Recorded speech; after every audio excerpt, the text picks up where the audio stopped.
Oi, pessoal. Boa tarde, pessoal do podcast. Eu me chamo Paloma, sou voluntária do projeto Uma Sinfonia Diferente. E hoje a gente veio falar um pouquinho sobre os 5 primeiros capítulos do livro Autismo, Compreender e Agir em Família. Vou falar um pouco do projeto para vocês, como é que funcionam. Bom, então, o grupo hoje tem esse intuito da gente discutir um pouquinho sobre os 5 primeiros capítulos. Sobre nós, então, né? O nosso grupo de estudos, na verdade, sobre a sinfonia. Nosso projeto, Uma Sinfonia Diferente, ele veio de Brasília, através da musicoterapeuta Ana Carolina Stenfor. Ela criou esse projeto lá em Brasília. Ele foi um projeto que ganhou um prêmio de inovação social da Fundação Banco do Brasil. É uma implementação tecnológica social, né? E aqui em Belo Horizonte, o nosso fundador da casa Musicoterapia é o Gabriel, e ele é coordenador geral desse projeto aqui também, da casa e dos projetos da Sinfonia. E aí, como que surgiu, então, o nosso grupo de estudos, né?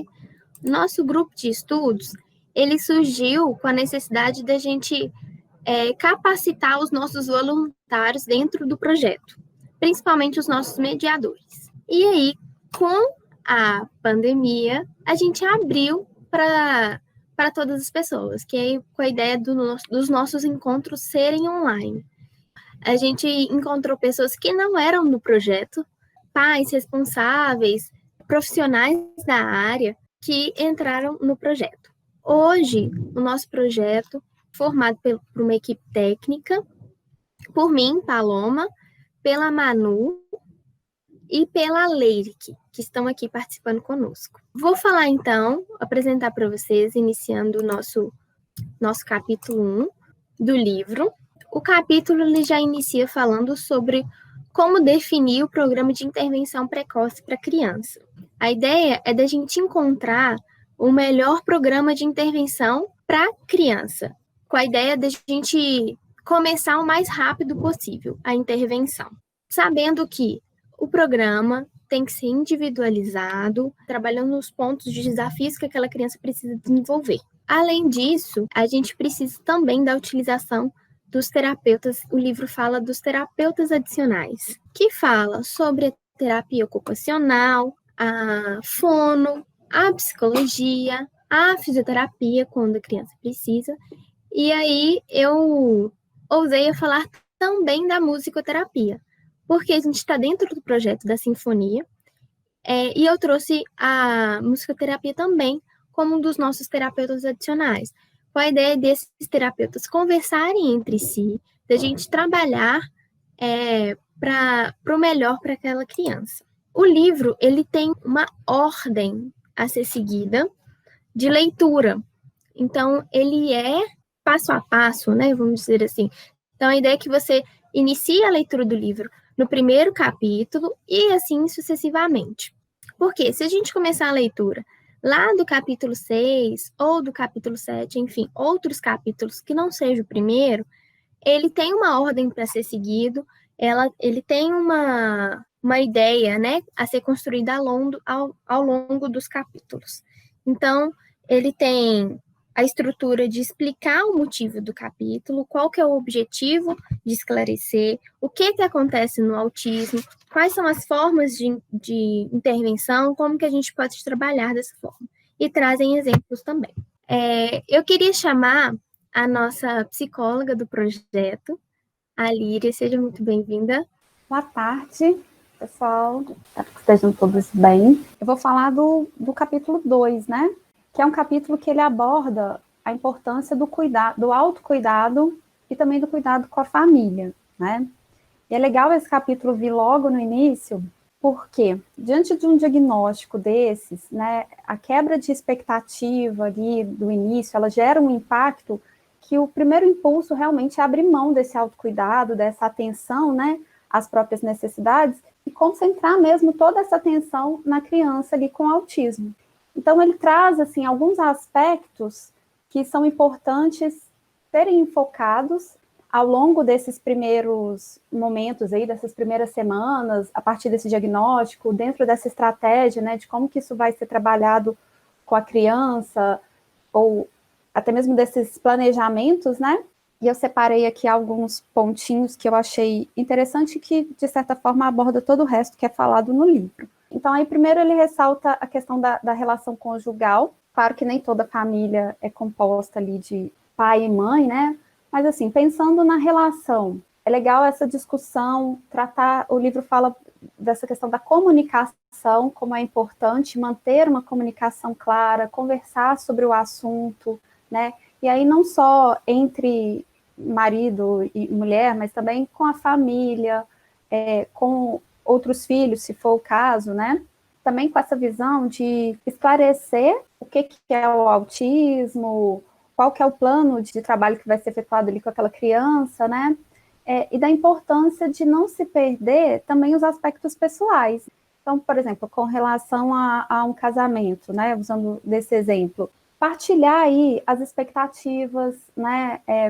Cada pessoa envolvida, ela vai ter uma visão diferente, tanto do que é o autismo, tanto do que foi quebrado ali no momento que foi dado esse diagnóstico, né? Essa questão do que era esperado que no desenvolver de uma criança, que aí passa a ser uma incerteza, né? Aquela questão de, será que meu filho vai conseguir, sei lá, aprender a ler? Será que ele vai ter amigos? Coisas que antes eram expectativas, assim, era esperado para aquela criança atingir aqueles marcos, passam a ser incertezas mesmo. E aí cada pessoa da família vai lidar de uma forma diferente com isso, né?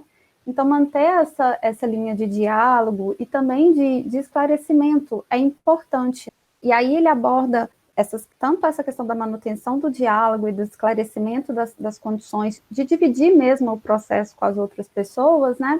E de manter essa atenção. E aí isso vai tanto para a relação conjugal, também para a relação dos outros filhos, com outros filhos, se for o caso também, né? Então, o livro aborda a questão de, às vezes, a importância de se ouvir as outras crianças, de separar um tempo, abrir espaço para conviver com aquela criança, com essa outra criança, né? Também a questão de incluir essa criança em todo o processo, oferecendo para ela, às vezes, meios de lidar com o irmão com autismo, né? Também esclarecendo dúvidas, percebendo quais as possíveis dificuldades que ela vai ter. Destaca também alguns impactos que essa outra criança pode sofrer a partir da convivência e também de todo esse universo que se cria a partir da descoberta desse diagnóstico, né? Então, alerta para possíveis situações, por exemplo, da criança às vezes se sentir muito exigida, né, dela achar que ela precisa ser melhor do que os outros, ou para dar menos trabalho para os pais, ou às vezes para se destacar, possíveis frustrações com relação ao próprio irmão com autismo, né? Às vezes o fato de não conseguir interagir satisfatoriamente com esse irmão, né? Então, o livro traz um pouco desses aspectos tanto de como lidar, quanto também do que pode acontecer, né? Do que esperar nesse tipo de relação. Tem também um enfoque com as famílias, com os outros participantes das famílias, né? Ele traz também possíveis dificuldades. Um ponto que eu achei interessante é essa questão de que, às vezes, as famílias podem se fechar de situações como essas. Então, ao invés de incluir os outros parentes, a pessoa ali se preocupa tanto em dar conta daquilo que está acontecendo, que limita, às vezes, a participação, né? E, às vezes, também por conta dos próprios comportamentos, né? Às vezes, a própria dúvida, a falta de conhecimento dos outros familiares, leva a esse desentendimento do que está acontecendo. Então, um familiar pode compreender, às vezes, o cuidado como excessivo, né? Às vezes, a criança está fazendo pirraço, você que está mimando, o médico está exagerando, né? E, às vezes, essa falta de participação ou a dificuldade em compreender mesmo o que é aquilo. E às vezes, também o próprio posicionamento dos pais, dos cuidadores, pode também favorecer esse tipo de distanciamento. É claro também que que no livro aborda também a possibilidade dessa dificuldade ser, de fato, prejudicial para a família ali naquele primeiro momento. Então, há a possibilidade de realmente haver esse afastamento, tanto no núcleo familiar quanto dos amigos, né, das pessoas mais próximas. Uma das abordagens do livro é que esse processo ele pode ser também gradativo, ele não precisa ser imediato ali.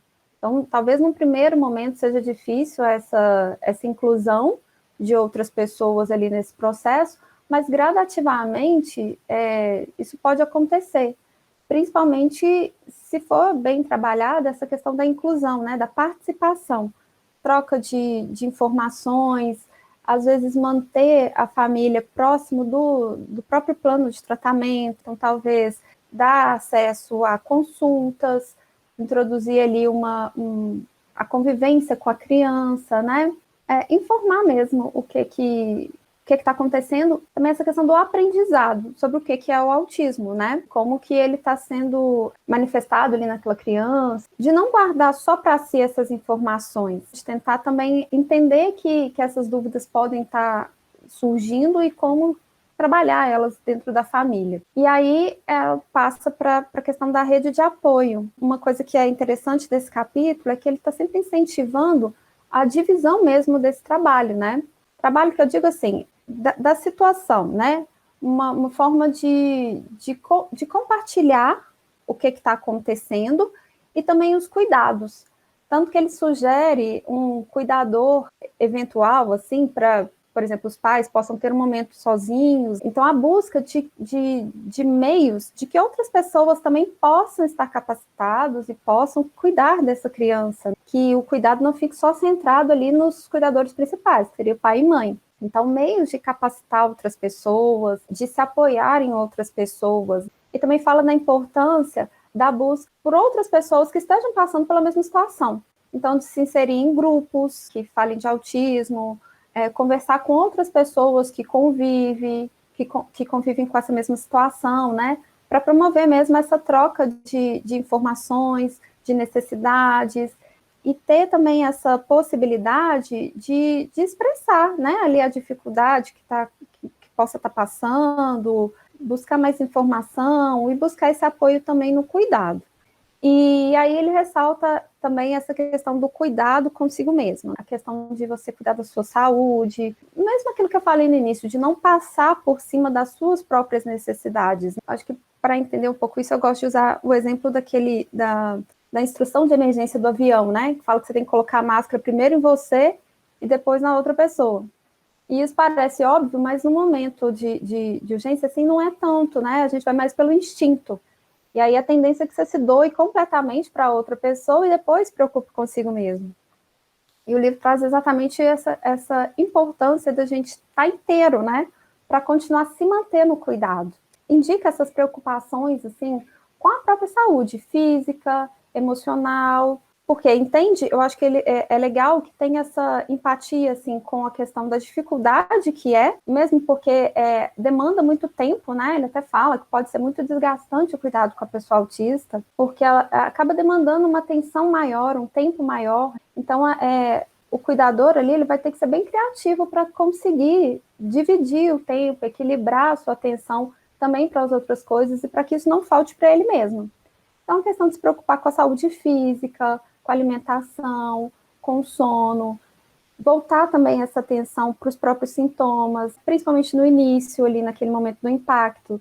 Se ele não pode estar, de repente, mais ansioso, com algum tipo de depressão, né? Atento ali ao que está acontecendo com ele, para que ele possa manter o autocuidado e assim continuar cuidando tanto da criança autista quanto das outras pessoas da família, né? Sem se limitar. Muito bom sua colocação. O capítulo 3, ele já inicia falando sobre os esforços iniciais, né, que podem ajudar a criança. Eu queria convidar a Leire para falar um pouquinho da gente sobre esse capítulo. Olá, pessoal, boa tarde. Eu vou compartilhar com vocês um pouco daquilo que eu entendi sobre esse capítulo 3, tá bom? Então, como já foi citado pela Paloma anteriormente, ele fala sobre como os nossos esforços iniciais podem ajudar o seu filho a envolver-se com outros e a melhorar a sua aprendizagem, tá? Então, eu introduzo esse capítulo falando sobre a plasticidade cerebral. Durante o desenvolvimento inicial, os primeiros 5 anos de vida da criança, o cérebro do bebê ele é muito plástico. Isso significa que ele é moldado pelas experiências de aprendizagem ao seu redor, permitindo com que haja rápidas mudanças e a absorção de informações. Um exemplo disso que a gente pode dar, que eu acredito que é clássico, é a facilidade que a criança tem de aprender novas línguas, porque a aprendizagem ela está inteiramente ligada e dependente dessa plasticidade cerebral. Então, nas crianças com autismo, quanto mais cedo nós começarmos essa nossa intervenção, melhor nós vamos conseguir capitalizar essa plasticidade e a capacidade de aprendizagem que a criança tem de modo geral, certo? Ao decorrer do processo, quanto mais progressos ela tiver nos anos pré-escolares, porque aqui a gente está falando de uma intervenção precoce, menos incapacidades que caracterizam o autismo ela vai ter. Tudo bem? Então, no decorrer dos anos e das pesquisas e das evidências levantadas, mostra-se que a intervenção precoce ela pode aumentar a capacidade de brincar, ela pode aumentar as capacidades cognitivas, fala e discurso, desejo de interações sociais, melhora das capacidades sociais e etc, tá? Não vou citar tudo aqui para vocês para não me alongar. Mas então, como que funciona essa intervenção precoce? O objetivo central dela é você ajudar a sua criança, a criança com TEA, pois nós estamos falando sobre esse assunto, a prestar atenção nas oportunidades de aprendizagem social fundamentais, que são fala, expressões e gestos. Então, esse é o objetivo central da intervenção precoce. Um outro ponto a falar sobre essa intervenção precoce é que as pesquisas, as evidências nos mostram que existe uma melhora de resultados na intervenção com a mediação dos pais, não anulando o apoio de outros terapeutas, tá? Mas quando há essa soma dos terapeutas com a mediação dos pais, a gente consegue potencializar esses resultados, tudo bem? Porque nada melhor, não é melhor do que o pai que conhece o seu filho, né? Então, os pais, eles aprendem a aplicar essas técnicas também em casa.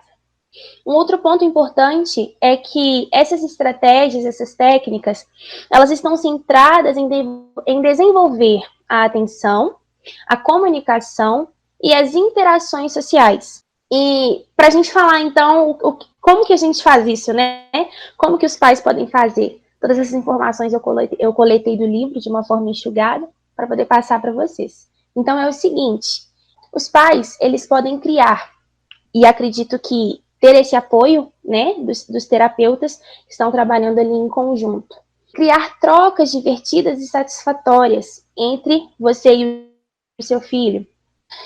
Enfatizar os sons iniciais que são emitidos pela criança, porque isso nós já estamos trabalhando o desenvolvimento da linguagem. Aumentar as competências de comunicação não verbais e a imitação da criança, tá? Sendo esse modelo para ela. E, por último, gerar o interesse das crianças em brinquedos. E, porventura, as brincadeiras sociais com esses brinquedos, tá?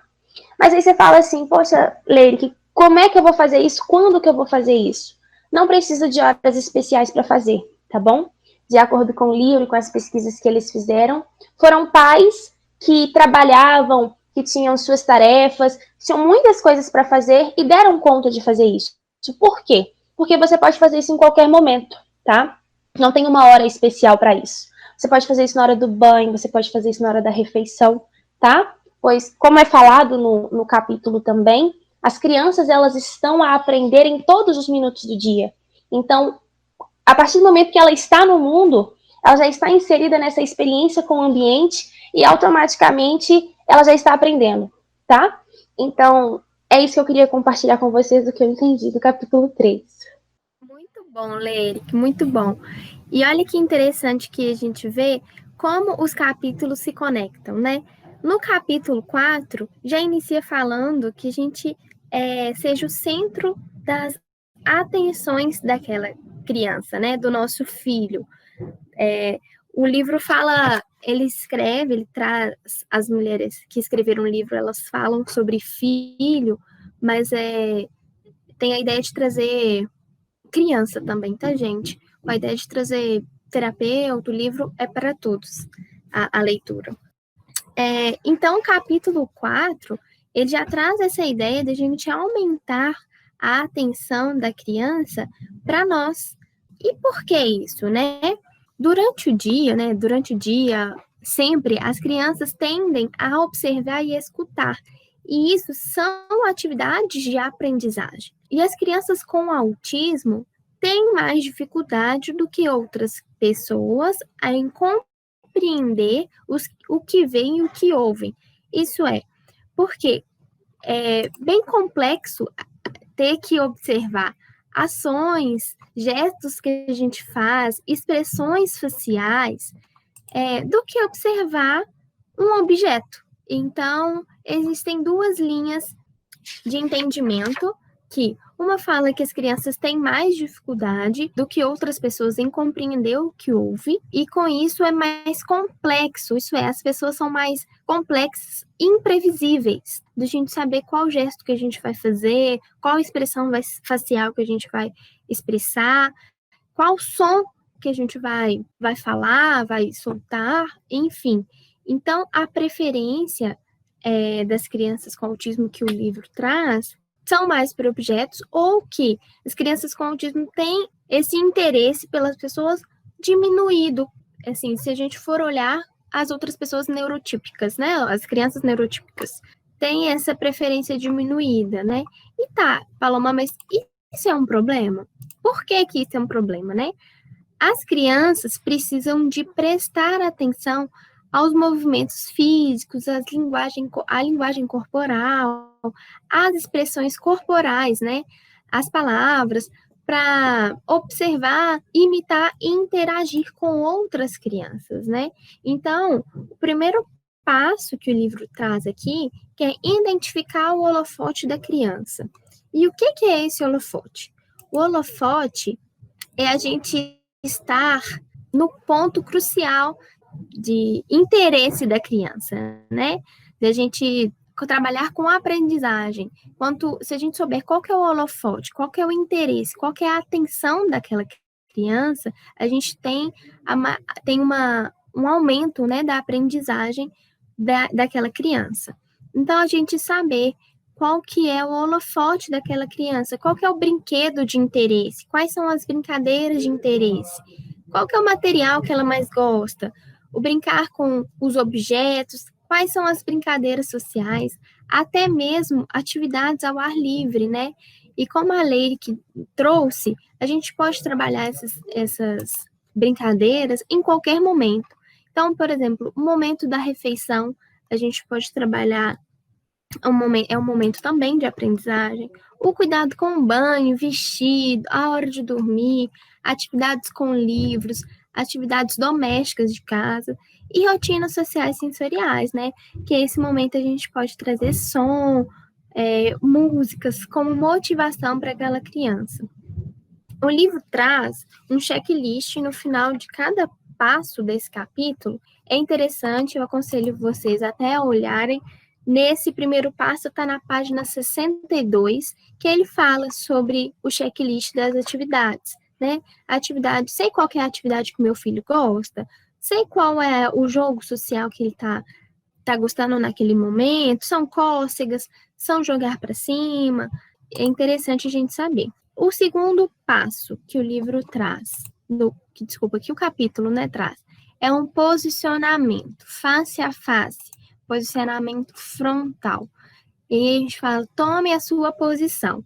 O que é isso? É a gente estar realmente direcionado corretamente para aquela criança. Ter olho no olho, né, face a face, de a gente deixar a criança sentada na hora das brincadeiras de frente para a gente, onde ela consiga observar. Então, a gente vai brincar com a criança, a gente não fica em pé e a criança sentadinha. A gente é muito maior que a criança, então agacha, esteja no nível dela, esteja face a face para a gente conversar, para a gente brincar, para ela conseguir ver o seu olho, ver o seu rosto nitidamente, tá? Sentar de frente para ela. Na hora da leitura do livro, às vezes a gente coloca a criança de costa para nós e vai ler o livro. Não, coloca ela de frente para você e coloca o livro de frente para ela na hora dessas brincadeiras. Então, esse posicionamento que ela consiga enxergar o seu rosto, né? Certificar também que a criança esteja sentada corretamente, acomodá-la com as costas na cadeira, com os pés que ela consiga encostar no chão. Essas são posicionamentos importantes também. Ficar desconfortável não é legal. E as canções, né, são ótimas para esse tipo de construções da linguagem na hora das brincadeiras. E para brincar, a gente traz o terceiro passo, que é elimine a concorrência. A gente chama também sobre saber fazer gestão do ambiente, ter muitos estímulos pode fazer com que atrapalhe você na hora da brincadeira com aquela criança. O que é isso, né? O que é eliminar a concorrência? É a gente realmente retirar do ambiente o que afasta a atenção daquela criança para você. Então, tem vários brinquedos no quarto dela, vamos deixar os brinquedos que ela tem mais interesse para brincar com você, ou deixa num lugar alto, que a gente pode trabalhar até outros pontos com ela, ou apontar, ou pedir, né? Desligar a TV, por exemplo, se a gente estiver na sala, desliga a TV, colocar os brinquedos em prateleiras, onde ela consiga te pedir para você fazer a brincadeira com ela, né? E com isso você mantém o holofote, isso é a atenção daquela criança para você. Esse também tem um checklist na página 70, que a gente fala sobre as atividades de brincadeira, né? Identificar o que distrai a criança e colocar fora do alcance. Esses pontos é interessante. Outro passo que esse capítulo traz é identifique a zona de conforto social do seu filho, que é da criança. Esse é o passo 4. O que é a zona de conforto? A zona de conforto é o espaço mesmo que a gente dá para a criança entre você e ela, né? A gente identificar os sinais de proximidade. Às vezes a criança não está te olhando e aí você vai chegando mais perto dela, mais perto, mais perto. Isso, a criança tem uma aversão ao olhar, ela recua. Então, olha, saber até qual que é o limite dessa criança, qual que é a zona de conforto dela, a gente tem que afastar para a gente brincar melhor, a gente tem que estar mais pertinho para a gente brincar melhor. Saber essa zona de conforto é extremamente importante, né? Descobrir qual é a fronteira social para a gente trabalhar a atividade e até mesmo para a criança prestar atenção em si e fazer aquela atividade, né? Compartilhar. O quinto passo desse capítulo 4 segue a liderança da criança. O que é seguir a liderança da criança, Paloma? Bom, primeiro ponto, é interessante a gente ter uma escuta ativa. Escuta ativa é da gente observar o que a criança está fazendo e não entrar na brincadeira dela, né? Tomar a frente sem que ela te chame, sem que ela te ofereça para estar junto com ela. É observar, é entender a linguagem, é seguir a atenção dela, fazer as brincadeiras. E o lema do passo 5, o que você fizer, eu faço, né? O livro traz, o que fizeres, eu também faço. Ser parceira de jogo, né? Tá ali, ser parceira de jogo com ela, ter uma escuta com a ideia da gente trabalhar junto. E essa escuta ativa é sorrir, gesticular, acenar, isso, observar a brincadeira dela, né? Descrever, tudo isso entra na escuta ativa. O segundo ponto seria a narração.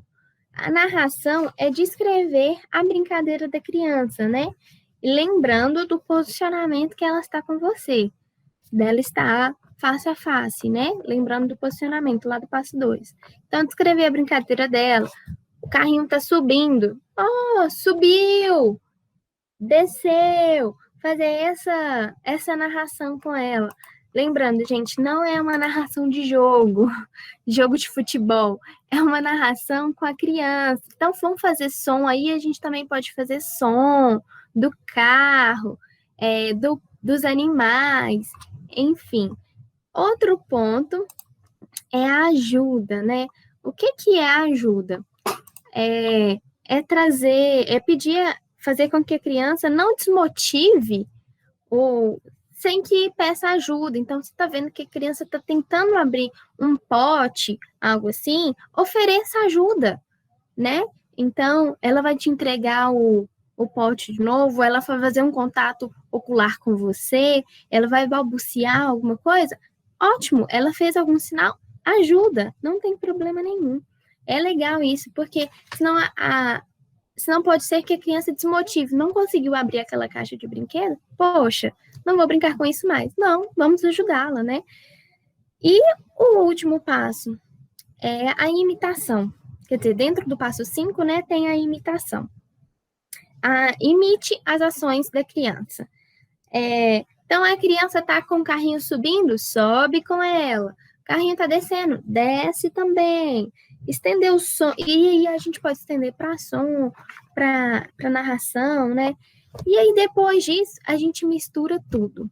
Tudo isso que o capítulo 4 traz, a gente coloca tudo junto. Então, a gente identificou o holofote da criança, a gente posicionou corretamente, eliminou a concorrência, fez a gestão do ambiente, viu qual é a zona de conforto da criança, a gente deu um espaço para ela e vamos seguir a liderança dela. Vamos brincar, ter a escutativa, fez um sorriso, narrou, ajudou, imitou. Então, tudo isso a gente faz no capítulo 4, né? A gente faz essa mistura toda. Antes de ir para o capítulo 5, eu queria convidar a nossa fono da Sinfonia para comentar um pouquinho desse capítulo para a gente. Oi, Rafa. Oi, gente, boa tarde. Esse capítulo, ele é muito interessante, né? A gente olhando assim, a Paloma falar, olhando esse tanto de coisa que aparece aí na tela, a gente acha que é muita coisa, mas na verdade não é. Se a gente parar assim, eu falo que são pequenos ajustes que a gente precisa fazer no nosso dia a dia para que melhore vários aspectos, várias habilidades que essa pessoa precisa. Eu começo a pensar, quando a gente, lendo o capítulo, né, ontem, para conversar com vocês hoje, eu lembrei muito quando a Paloma fala lá, a criança precisa de interação, né? O livro traz isso, e aí a gente traz lá para teoria de Vygotsky, que fala que o aprendizado acontece por meio de interação com as pessoas, né? Aí a gente precisa dessa interação mesmo. A criança aprende quando a gente vê as crianças neurotípicas, precisam dessa interação. Eu costumo dizer que a criança, quando a gente olha uma criança neurotípica, quando a gente vai observar essa fase de desenvolvimento da fala e da linguagem, né, que são coisas diferentes, é importante a gente frisar, a linguagem é um conjunto de significados, significantes, objetos que a gente tem, e a fala é só um meio que a gente se expressa, né? Então, o que a gente precisa sempre lembrar é que, olhando esse desenvolvimento, né, das crianças neurotípicas, elas começam ali sempre pela imitação. E por muitas vezes, como a Paloma falou, as crianças, né, com autismo não têm muito interesse pelo outro. Acontece que para eu aprender a falar, a gente tem um sistema de fonemas da nossa língua, e para eu aprender a falar, eu preciso ver, ouvir o outro, né, que vai ser o meu modelo de fala, para eu poder imitar dois, né, pela tentativa e pelo erro, né, então a gente precisa de um modelo. Quando a Paloma fala, olha, vamos nos colocar de frente para a criança, abaixar e ficar ao mesmo nível. Esse contato olho no olho é muito importante, né, exatamente porque a gente precisa dessa estimulação para a criança começar a imitar. Se ela não está vendo como é que a gente vai fazer para ela imitar. Quando a Leire que falou lá de envolver os pais no tratamento, é muito importante a gente lembrar que muitas vezes ali 30, 45 minutos com o nosso paciente dentro de uma sessão, né, às vezes por 2 vezes na semana. E o que é isso? 45 minutos, perto de 24 horas no dia, né? Quem está com essa criança, com essa pessoa, né, com autismo, é a família. Então, ela precisa ser capacitada. Não adianta eu fazer 1001 coisas com a criança, que quando eu entrego para a família, eu não oriento e eu não consigo mexer em algumas coisas, adaptar algumas coisas em casa, para que essa criança aproveitar tudo que se foi aprendido na terapia. Ela precisa levar isso para o ambiente de ocupação dela, né? Então, por isso a importância da capacitação dos pais, por todos os profissionais que envolvem esse tratamento, esse cuidado, esse olhar para essa criança. Quando a gente olha com um olhar multiprofissional, a gente está vendo ela por inteiro, né? Quando a gente consegue fazer esse trabalho, assim, é muito gratificante. E mais ainda, ver a evolução, principalmente da família com ela, né? Trazer todo esse envolvimento da família traz também a uma proximidade da criança com a família. E aí, sendo assim, é capaz de levar isso para outros lugares que ela for, para a escola, para a casa de um amigo, né? Não sei como vai ser. E eu acredito que é isso. Obrigada, Rafa. Ótima colocação. Continuando, o capítulo 5, ele fala sobre encontrar o sorriso, né, da criança. Então, o objetivo desse capítulo é trazer gargalhadas, sorriso da criança durante jogos sociais, face a face, né, que já junta um pouquinho do capítulo 4, né. Então, a gente pode cantar canção, né, ter trocas sociais. Então, esse capítulo já inicia falando que se você ainda não entendeu as competências do capítulo 4, volta lá, ler novamente, para você seguir esse capítulo 5. Porque eles realmente tem sequências, né, os capítulos. O lema, assim, do capítulo 5 é aumentar o coeficiente de diversão da criança, né?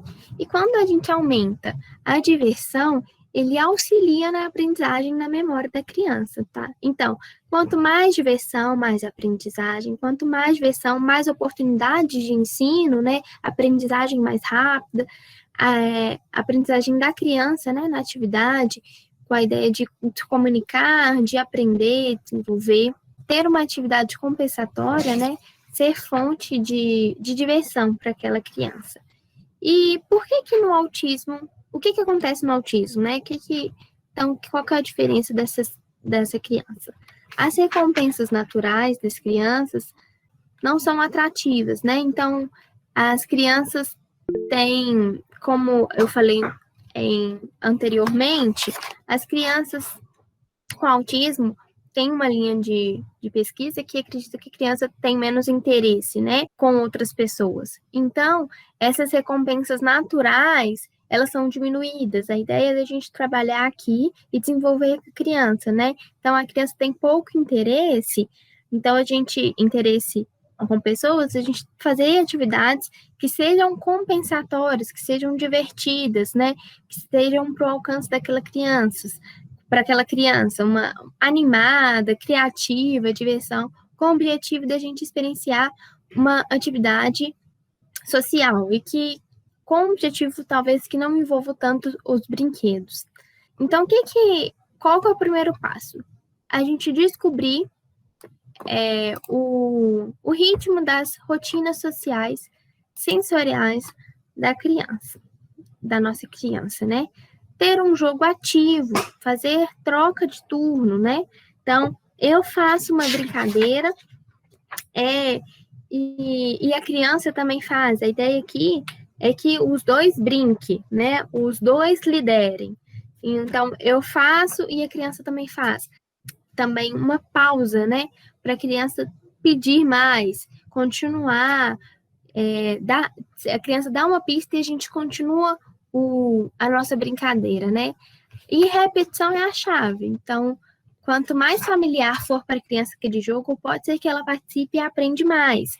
Então, a gente faça atividades sociais que a criança conheça. E, assim, pode ser que a primeira vez que a gente faça uma atividade, por exemplo, no Serra-Serra com a criança, ela ainda não conhece.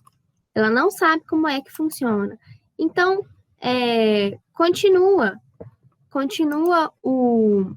a brincadeira, tente mais uma vez, sabe? Para a criança conhecer aquela brincadeira.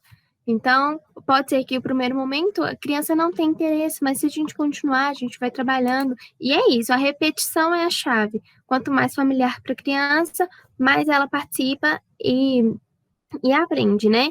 E aumentar, né, o repertório das rotinas sociais para a criança.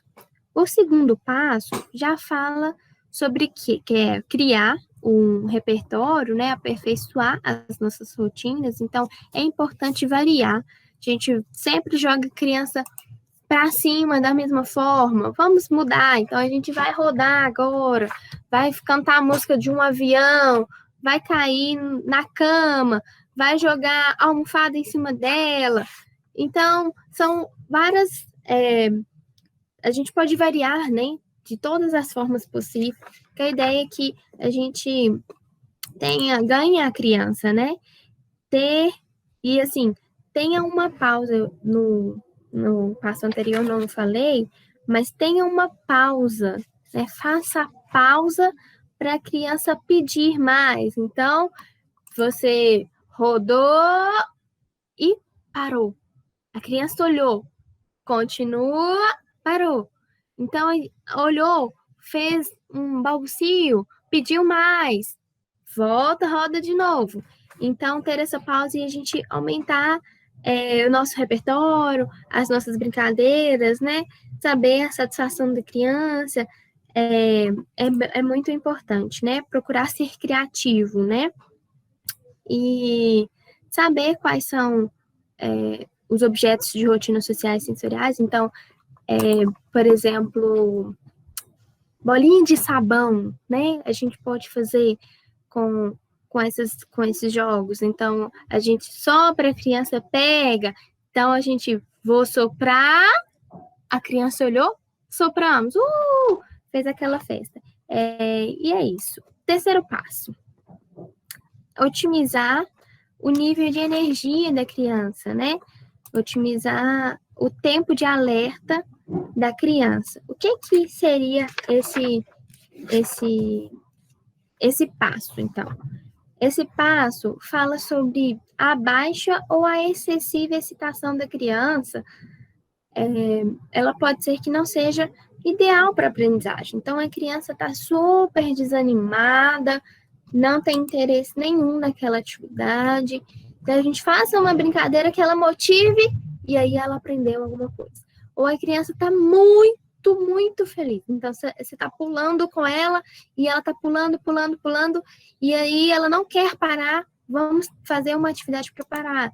Então, a gente reduz a atividade muito agitada, abaixa o nível, vão cantando mais baixo, e assim a gente vai acalmando a criança para ela também ter a oportunidade de aprendizagem. Ou a criança, como eu falei, tem uma baixa, sabe, não está muito interessada, a gente vai cantando, vai fazendo gestos, vai criando formas de motivá-la para a aprendizagem, né? E é isso, encontrar formas de estimular uma criança pouco ou muito excitada, feliz, né? Esse capítulo, eu lembro da nossa terapeuta ocupacional, a Nath, falando pontos bem legais. Ô, Nath, tem algo para incrementar aqui para nós? Para implementar, né? Que possa nos ajudar? Então, tudo bem, gente? Boa tarde. Eu queria comentar, assim, com exemplos práticos. E primeiro eu queria falar, assim, qual que é a diferença, né, dessa rotina sensório-social para qualquer outra brincadeira que tem por objetivo trazer um entretenimento.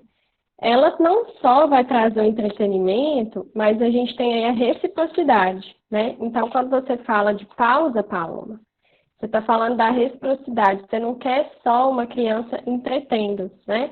Você quer que a criança interaja com você. E essas pausas, porque nós muitas vezes acreditamos, né, que se a criança está gostando da brincadeira, eu vou até o fim e nem quero saber a resposta dela porque ela está gostando. Mas não. A gente, mesmo que ela goste, a gente tem que parar e perceber, olha, se ela está gostando, ela precisa me pedir mais dessa brincadeira. E aí, como você já disse, ela vai pedir, não é verbal, uma criança que não é verbal, às vezes um olhar, né?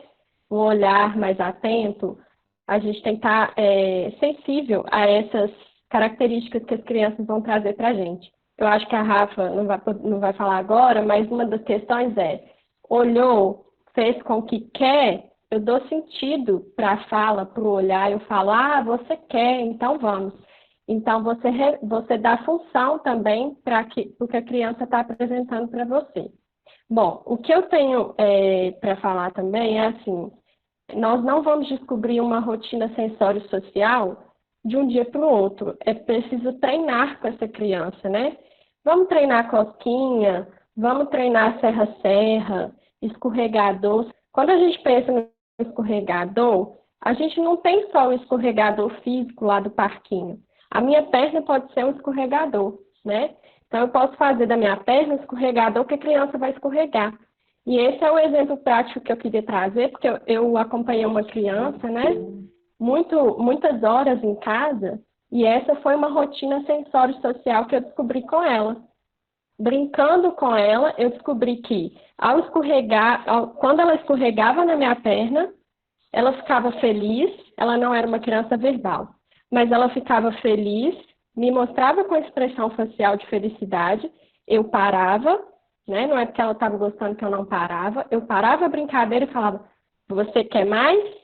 E aí eu ia estimulando ela a me trazer essa reciprocidade e falar, né, interagir comigo. Quis ilustrar um hidratante. Mas como assim um hidratante? O momento do creme com a criança, né?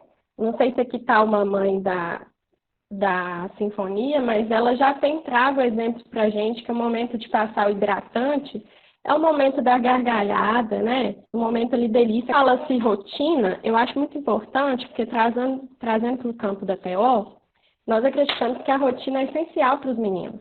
Então, uma rotina sensório-social diz muito disso, da prevalência dessas atividades dos dias. E a gente pode trabalhar essa rotina sensório-social como um benefício de outra atividade que ele esteja fazendo durante a semana. Então, busquei a minha rotina sensório-social com a minha criança, ela está na hora de fazer uma atividade de registro, eu posso colocar aí essa rotina sensório-social como presente para essa criança depois. Ela não vai querer escorregar, ela não vai querer rir, essas questões, claro que ela vai querer. Então, eu acho que os benefícios são muitos. E aí a rotina sensório-social, essa atividade, ela traz um ponto importante, que é, eu não tenho objeto como centro dessa atividade. Pelo contrário, nós vamos focar entre eu e a criança. A mãe e a criança, o terapeuta e a criança, a avó e a criança. Por quê? Porque elas são únicas. Elas trazem para a gente o engajamento social dessa criança.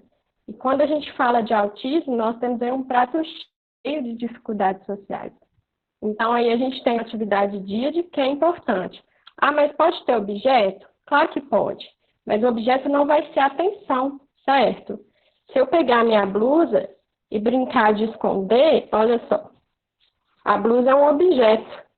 Se eu fizer assim, achou, isso é o quê?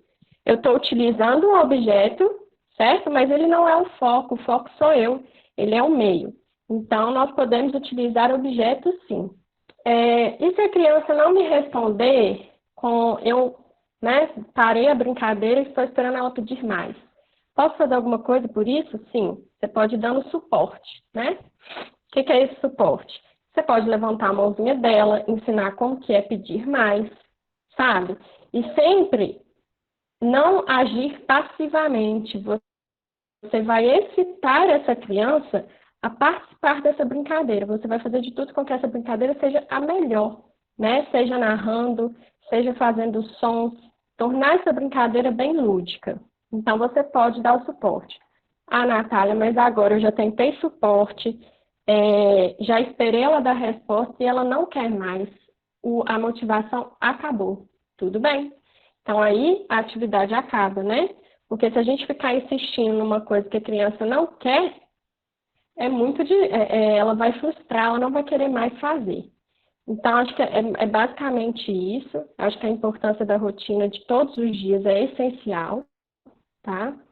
E eu não conheço, até hoje, as crianças que eu já lidei, eu não conheço nenhuma criança que não tenha uma rotina sensório-social, uma brincadeira que ela goste. Mas, para descobrir, é necessário tentar. Então, tenta cócegas, tenta o escorregador, tenta o creme. Tem tantas brincadeiras que a gente pode tentar, né? E aí a gente sabe dos benefícios sociais, de engajamento social que ela traz pra gente. Acho que é isso. Obrigada, Paloma. Ô, Nath, eu que agradeço. E você citou a Rafa sobre a fala. Ô, Rafa, você quer falar um pouquinho? Então, eu até escrevi aí, falando que é isso mesmo, é importante nomear, porque aí a criança começa a fazer relação de significado e significante, que é o nome do objeto com o objeto, né? Isso é linguagem. A gente precisa disso mesmo, muito certo, Nath, parabéns. Eu falo que eu e a Nath trabalhamos muito tempo juntas, né, Nath? E nós compartilhamos muito com as clientes. Então, a gente, nós temos como eu vou dizer, a gente combina muito os atendimentos, dá muito certo, mas principalmente porque a gente conversa muito e aí conseguimos ter uma visão melhor de cada paciente. E aí ela me sugere muitas coisas, eu sugiro muitas coisas e assim caminhamos junto com as famílias, né? Muito bom. Vou contextualizar para quem entrou depois, a gente faz parte do projeto Uma Sinfonia Diferente, e aí esse projeto, são encontros que acontecem com pessoas com autismo, então tem crianças a partir de 3 anos e até adultos, onde a gente, no final desses encontros, é feito um espetáculo, né? Então, são 6 meses de encontro em grupo e outros 6 meses de ensaios, né? Mas por causa da pandemia, a gente está estendendo o espetáculo. E eu queria chamar a Bia. Ô, Bia, você quer falar um pouquinho da gente sobre a sinfonia, sobre a segunda edição do projeto? Sim, oi pessoal, boa tarde. Aproveitando o espaço, né? Eu não sei se todo mundo conhece a sinfonia, conhece a casa. Acho que a Valéria comentou, né, que é a primeira vez. Se tiver mais alguém que é a primeira vez que está envolvendo com o grupo de estudos, com a Casa da Musicoterapia, com a sinfonia, escreve aí no chat para eu saber quem não sabe, depois a gente conversar mais um pouquinho. Mas então, como está aqui no slide, né, falando sobre uma sinfonia diferente, a Casa da Musicoterapia é uma clínica, e a clínica promove esse projeto social que chama Uma Sinfonia Diferente, um musical estrelado por autistas. E como a Paloma, é um processo terapêutico desenvolvido pela Ana Carolina Stenkoff, e dura 1 ano, é um processo terapêutico breve. Nós começamos no ano passado, em junho, se não me engano, né? Me corrijam aí se eu estiver errada. E nós temos 6 meses de encontros em grupo, né? Das sessões de musicoterapia em grupo. E depois, como a Paloma falou, no final a gente tem os ensaios no espetáculo e, por fim, o musical. E na pandemia, infelizmente, a gente não vai conseguir ter o musical, né, no teatro, mas estamos desenvolvendo um documentário, né? Então, fiquem ligadas aí que vamos ter essa comemoração desse processo terapêutico. E eu queria convidar todo mundo, se não conhecem, né, a conhecer nossas redes sociais, o Instagram da Sinfonia E, por fim, também gostaria de falar sobre nossa campanha de apadrinhamento, né? A Sinfonia é um projeto social, filantrópico, e nós precisamos de recursos para sustentar o projeto e, consequentemente, a casa. E nós temos um coletivo, né, no site do Abacaxi. Não sei se você viu, mas temos esse vídeo aqui que conta um pouquinho da história da sinfonia, da casa, mostra um pouquinho dos participantes e um pouquinho da nossa campanha. Então, se puderem compartilhar, se puderem mostrar para todo mundo da família, vai ser muito, muito especial, como a gente pôde ver o impacto desse projeto na vida de todo mundo, tanto dos voluntários quanto dos pacientes, das famílias.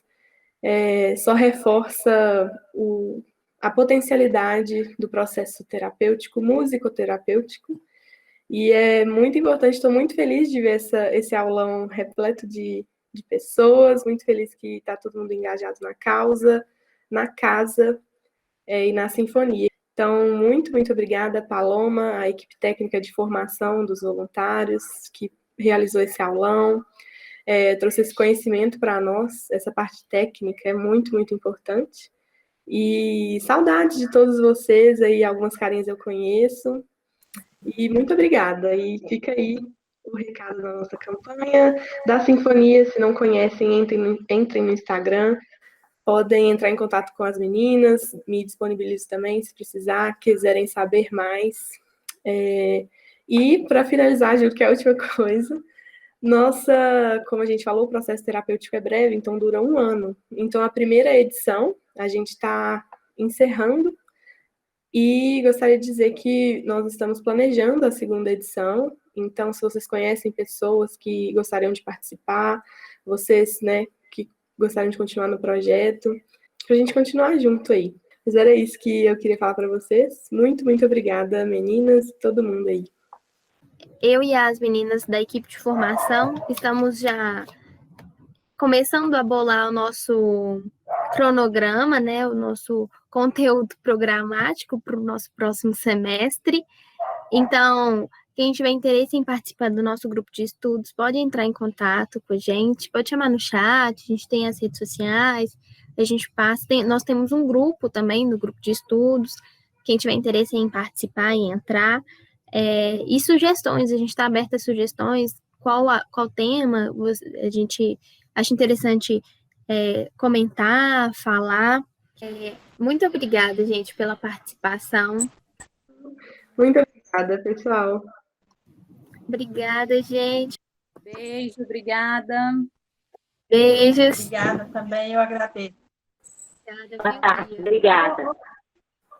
Obrigada, Fabiana. Tchau. Tchau, gente. Muito obrigada. Foi muito bom.